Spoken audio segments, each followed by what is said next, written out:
I want to thank all Canadians from the bottom of my heart for our quest to restore our freedoms.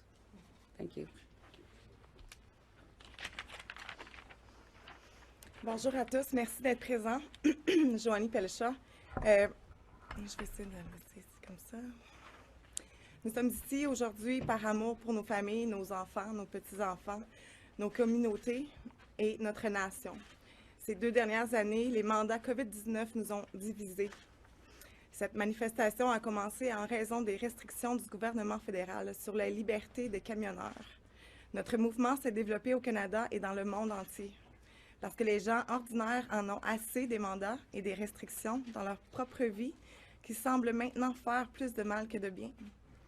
À ce jour, la Suède, le Danemark, le Royaume-Uni, la Norvège, la Finlande, l'Irlande et la Suisse ont supprimé tous les mandats et restrictions COVID-19.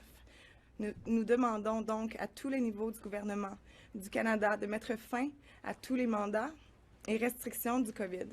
Nous continuerons notre protestation jusqu'à ce que nous voyions un plan clair pour leur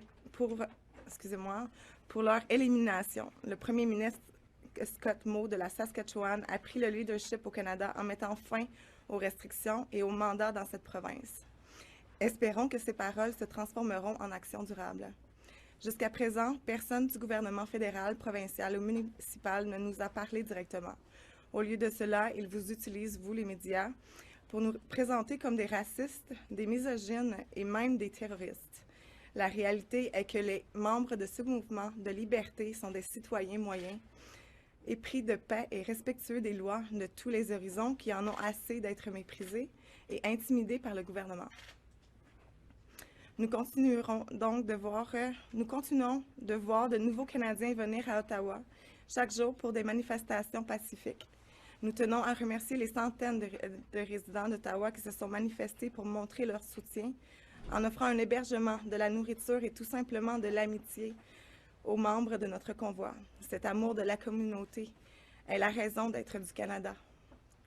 Permettez-moi d'assurer aux gens d'Ottawa que nous n'avons pas l'intention de rester un jour de plus que nécessaire. Notre départ sera basé sur le premier ministre à faire ce qui est bien juste, qui est de mettre fin à tous les mandats et restrictions de nos libertés. Nous tenons également à remercier les milliers de personnes qui ont si généreusement donné pour ce mouvement à GoFundMe. Au cours des 3 derniers jours, nos comptables et avocats ont travaillé dur pour régler les détails juridiques. Ce matin, nos avocats ont envoyé à GoFundMe tous les détails qu'ils nous ont demandés. Nous sommes convaincus que GoFundMe dispose désormais de toutes les informations nécessaires pour lever immédiatement la suspension qu'ils ont imposée à notre campagne. J'espère avoir des nouvelles de GoFundMe bientôt afin que nous puissions acheminer l'argent aux camionneurs et faire avancer notre protestation pour la liberté. Nous fournirons des mises à jour régulières. Je tiens à remercier tous les Canadiens du fond du cœur, sincèrement, pour notre quête visant à rétablir notre liberté. Merci.